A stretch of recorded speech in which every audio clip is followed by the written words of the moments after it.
Anh em có từng nghĩ rằng phụ nữ chỉ đơn giản thích đàn ông đẹp trai, giàu có hay ga lăng? Nếu vậy, anh em đã bị lừa. Thực tế thì hấp dẫn không hoạt động theo cách đơn giản như vậy.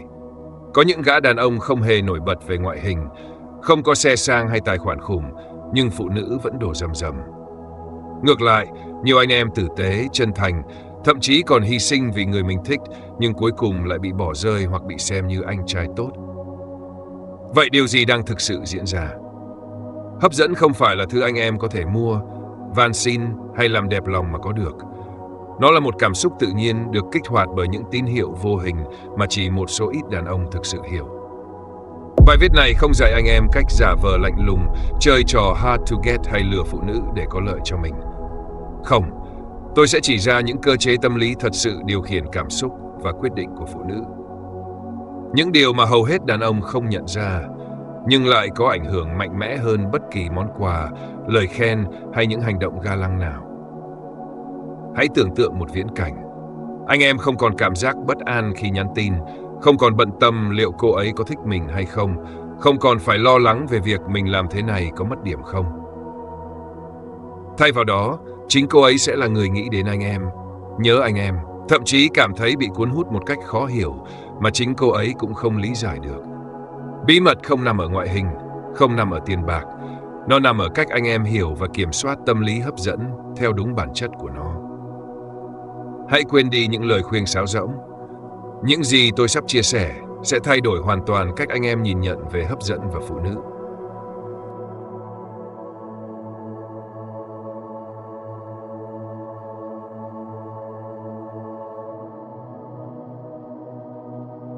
Một, phụ nữ không chỉ cần sự lãng mạn, họ cần sự hiểu biết. Anh em có từng nghe câu, chỉ cần yêu cô ấy đủ nhiều, cô ấy sẽ đáp lại. Nghe thì đẹp đấy, nhưng thực tế lại phũ phàng hơn nhiều. Nhiều gã đàn ông dốc hết tâm sức để lãng mạn với phụ nữ, nhưng vẫn bị cô ấy phớt lờ. Hoa, quà, tin nhắn chúc ngủ ngon mỗi tối, những thứ này không có gì sai, nhưng chúng không đủ để khiến phụ nữ thực sự khao khát anh em. Tại sao? Vì phụ nữ không chỉ muốn sự lãng mạn, họ cần một người đàn ông hiểu họ. Sự lãng mạn mà không đi kèm sự hiểu biết thì chỉ là sự cố gắng mù quáng. Anh em cứ nhắn tin mỗi ngày, nhưng cô ấy lại cảm thấy bị áp lực, không thấy nhớ nhung. Anh em cứ nghĩ chiều chuộng sẽ làm cô ấy vui, nhưng cô ấy lại thấy nhạt nhẽo, không có thử thách. Anh em cứ nghĩ càng cho nhiều tình cảm thì cô ấy sẽ trân trọng, nhưng thực ra cô ấy chỉ cảm thấy anh em đang cố gắng mua chuộc sự chú ý của cô ấy. Vậy phụ nữ thực sự cần gì? Họ cần một người đàn ông có thể đọc được cảm xúc của họ mà không cần phải nói ra. Một người hiểu rằng phụ nữ không phải lúc nào cũng muốn những điều họ nói ra miệng. Một người đủ tinh tế để biết khi nào nên ở bên, khi nào nên tạo khoảng cách. Đàn ông hấp dẫn không phải là người nói những lời ngọt ngào, mà là người hiểu những gì cô ấy thực sự cần ngay cả khi cô ấy không nói. Hiểu phụ nữ không có nghĩa là phục tùng họ. Nó có nghĩa là anh em biết cách khiến cô ấy cảm nhận được sự kết nối thực sự với mình. Một cảm giác mà cô ấy không thể tìm thấy ở những gã đàn ông khác. Sự hiểu biết chính là thứ làm anh em khác biệt.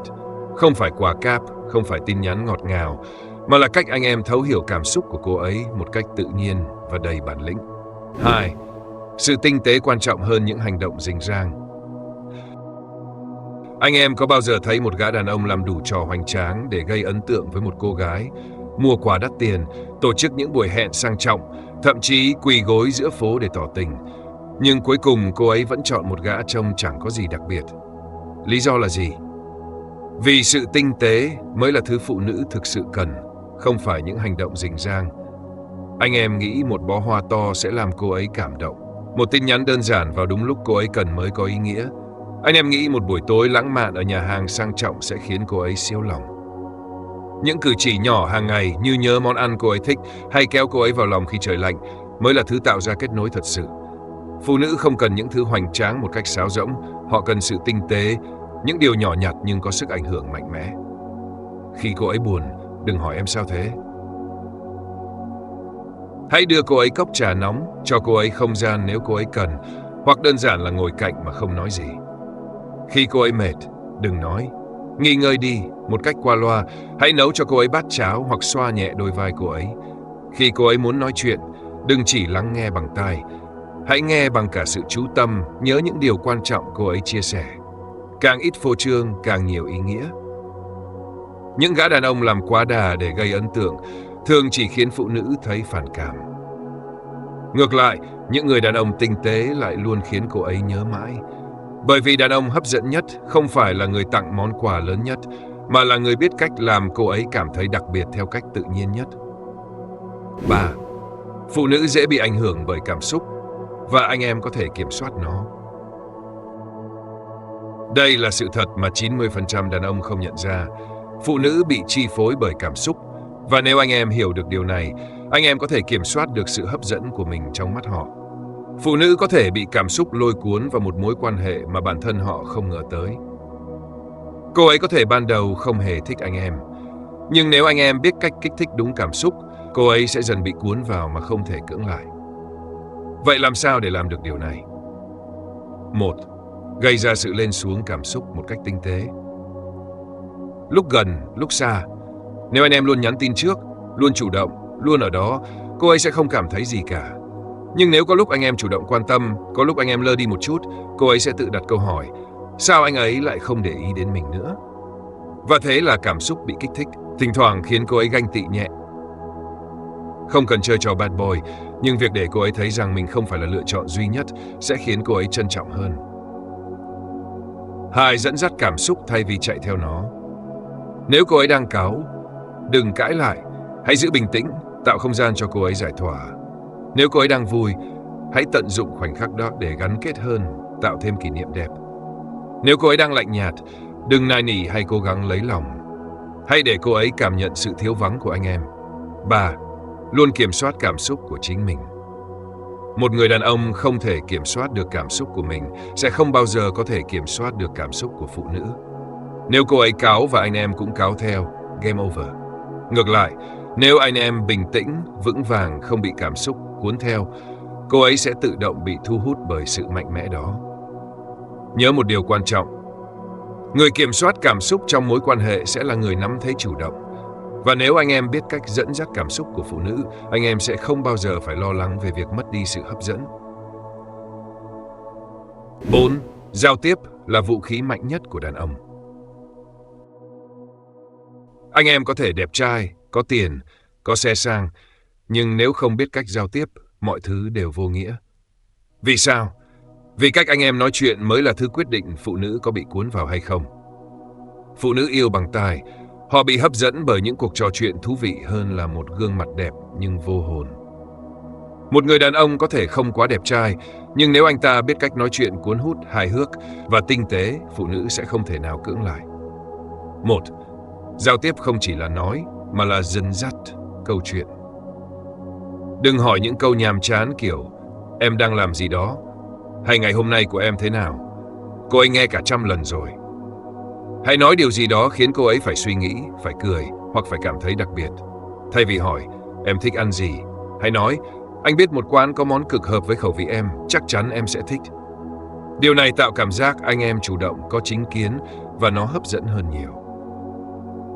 2. Giao tiếp không phải để kể lể, mà là để kích thích cảm xúc. Khi nói chuyện, hãy chú ý đến giọng điệu, ánh mắt, cách diễn đạt. Một câu nói bình thường nhưng đi kèm với ánh mắt mạnh mẽ, giọng nói chậm rãi, có sự nhấn nhá sẽ khiến phụ nữ bị cuốn vào mà không hiểu tại sao. Hãy kể chuyện có điểm nhấn, đừng liệt kê sự kiện như một tờ báo. Thêm yếu tố hài hước, bí ẩn hoặc cảm xúc vào những gì anh em nói. 3. Biết cách lắng nghe là một vũ khí bí mật. Đàn ông thông minh không chỉ biết nói mà còn biết nghe. Nếu cô ấy đang kể chuyện, hãy lắng nghe với sự quan tâm thật sự. Đừng cắt ngang, đừng vội đưa ra lời khuyên. Đôi khi chỉ cần một câu như anh hiểu mà, chắc lúc đó em thấy khó chịu lắm đúng không? Bù, hãy biết cách dùng im lặng đúng lúc. Đôi khi không trả lời ngay lại tạo ra hiệu ứng mạnh hơn là nói liên tục. Khi cô ấy hỏi một câu đầy ẩn ý, hãy dừng lại vài giây trước khi trả lời. Điều này làm tăng sự bí ẩn và khiến cô ấy càng tò mò hơn. Nếu đang tranh luận, thay vì cãi lại, hãy im lặng, nhìn cô ấy với ánh mắt bình thản. Điều này khiến cô ấy phải suy nghĩ lại, thay vì tiếp tục leo thang cảm xúc. Tóm lại, Một người đàn ông biết cách nói chuyện, dẫn dắt câu chuyện và kiểm soát được cảm xúc khi giao tiếp chính là người nắm trọn trái tim phụ nữ. 5. Sự mới mẻ giữ cho mối quan hệ luôn hấp dẫn. Anh em có bao giờ thắc mắc vì sao lúc mới quen, phụ nữ háo hức nhắn tin, mong chờ từng buổi hẹn, nhưng sau một thời gian, cảm xúc của họ bắt đầu nguội lạnh? Vấn đề không phải ở họ, mà là do anh em đã trở nên quá dễ đoán, quá nhàm chán. Phụ nữ sống bằng cảm xúc. Nếu mỗi ngày bên anh em đều giống hệt nhau, họ sẽ dần mất đi sự hứng thú. Cảm xúc giống như một cơn nghiện. Nếu không có gì mới mẻ để kích thích, họ sẽ dần tắt lửa. 1. Đừng để mọi thứ rơi vào lối mòn. Nếu mỗi lần hẹn hò đều là quán cà phê quen thuộc, nhà hàng cũ kỹ hoặc những câu chuyện nhàm chán, thì dù ban đầu có cuốn hút cỡ nào, phụ nữ cũng sẽ dần chán anh em. Phải tạo ra sự bất ngờ, không cần quá cầu kỳ, chỉ cần thay đổi địa điểm, thử một trò mới hoặc đơn giản là nhắn tin theo một cách khác biệt cũng đã đủ để làm cô ấy phấn khích. 2. Hãy để cô ấy luôn tự hỏi, hôm nay anh ấy sẽ thế nào? Hãy làm cô ấy bất ngờ theo cách mà cô ấy không đoán trước được. Hôm nay có thể là một anh chàng hài hước, ngày mai lại có chút bí ẩn, lạnh lùng. Nhưng nhớ là sự thay đổi này phải tự nhiên và hợp lý, chứ không phải cố tình làm màu. Phụ nữ rất nhạy bén, họ sẽ nhận ra nếu anh em đang diễn. 3. Tạo ra những khoảnh khắc đáng nhớ. Phụ nữ không nhớ những gì anh em nói, nhưng họ sẽ nhớ cảm giác mà anh em mang lại. Một chuyến đi đột xuất, một trò chơi cùng nhau, hay đơn giản là một buổi tối cùng nhau nấu ăn, thay vì lại dắt nhau ra ngoài ăn hàng. Tất cả đều giúp mối quan hệ trở nên thú vị hơn. 4. Đừng để cô ấy là trung tâm cuộc sống của anh em. Nếu ngày nào cũng chỉ xoay quanh cô ấy, thì dù có yêu anh em đến đâu, phụ nữ cũng sẽ thấy ngột ngạt. Hãy có một cuộc sống riêng, có những mục tiêu, sở thích khiến cô ấy tò mò và muốn tìm hiểu. Khi anh em luôn có những điều mới mẻ để kể, để chia sẻ, phụ nữ sẽ không bao giờ cảm thấy chán. Tóm lại, muốn giữ lửa cho một mối quan hệ, hãy khiến phụ nữ luôn cảm thấy mới mẻ khi ở bên anh em. Đừng để họ cảm thấy rằng anh ấy lúc nào cũng như vậy, vì khi đó họ sẽ bắt đầu tìm kiếm cảm xúc mới ở nơi khác. Kết luận, phụ nữ có thể khó hiểu, nhưng luôn có quy luật. Anh em thân mến, phụ nữ không phải là một bài toán không thể giải, cũng không phải là một thế giới hỗn loạn không có quy luật. Họ có cảm xúc, có những điểm yếu tâm lý, và quan trọng nhất, họ bị thu hút bởi đàn ông hiểu được cách vận hành của những cảm xúc đó. Hãy nhớ rằng, lãng mạn không phải là tất cả, sự hiểu biết mới là thứ khiến phụ nữ thật sự gắn bó. Những hành động nhỏ, tinh tế quan trọng hơn những thứ rình rang. Một tin nhắn đúng lúc, một câu nói khéo léo hay một ánh mắt tràn đầy tự tin có thể mạnh hơn cả một bó hoa đắt tiền. Cảm xúc của phụ nữ có thể thay đổi, nhưng chính anh em là người có thể kiểm soát và định hướng nó. Đừng chạy theo cảm xúc của họ, hãy khiến họ bị cuốn theo cảm xúc mà anh em tạo ra. Giao tiếp là vũ khí mạnh nhất. Một người đàn ông biết cách nói chuyện, biết khi nào nên lắng nghe, khi nào nên im lặng, sẽ luôn có sức hút cực kỳ lớn. Sự mới mẻ là gia vị giúp mối quan hệ không bao giờ nhạt nhẽo. Đừng để mình trở thành một thói quen dễ đoán, vì khi đó cô ấy sẽ dần mất đi sự hào hứng. Tất cả những nguyên tắc này không phải là để anh em diễn, không phải là mánh khóe, mà là cách giúp anh em trở thành một người đàn ông thực thụ. Một người đàn ông hiểu giá trị của mình, không quỵ lụy, không chiều chuộng một cách vô nghĩa, nhưng vẫn khiến phụ nữ cảm thấy họ được yêu thương và tôn trọng. Cuối cùng, nếu anh em nghĩ rằng phụ nữ phức tạp, đó là vì anh em chưa đủ hiểu họ. Chỉ cần áp dụng đúng cách, anh em sẽ không còn phải chạy theo phụ nữ, chính họ sẽ là người không muốn rời xa anh em.